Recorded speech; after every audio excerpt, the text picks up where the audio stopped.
দ্বিপক্ষীয় সম্পর্ক জোরদার করতে 5 দিনের সফরে আজ থাইল্যান্ডে যাচ্ছেন প্রধানমন্ত্রী শেখ হাসিনা। দেশটির প্রধানমন্ত্রী শ্রীথা থাভিসিনের আমন্ত্রণে এই সফর। সকাল 10টায় শাহজালাল আন্তর্জাতিক বিমানবন্দর থেকে থাইল্যান্ডের উদ্দেশ্যে যাত্রা করবেন প্রধানমন্ত্রী। সেদেশের স্থানীয় সময় দুপুর 1:30টায় ব্যাংককে পৌঁছানোর কথা রয়েছে তার। 1, 2, 3 ঢাকায় জমি জিতে নিন 100% ক্যাশব্যাক সহ 20 কোটি টাকার পুরস্কার। নতুনভাবে দায়িত্ব নেওয়ার পর এটি তার প্রথম দ্বিপাক্ষিক সফর।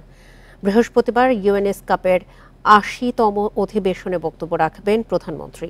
শুক্রবার ব্যাংককের গভর্নমেন্ট হাউসে বৈঠক করবেন দুই দেশের প্রধানমন্ত্রী। পরে জ্বালানি, পর্যটন, শুল্ক সহযোগিতা নিয়ে সমঝোতা স্মারক সই হওয়ার কথা রয়েছে। থাইল্যান্ডের রাজপ্রাসাদে রাজা ওয়াজিরালঙ্কর্ন ও রানী সুথিদার সঙ্গেও সাক্ষাৎ করবেন শেখ হাসিনা।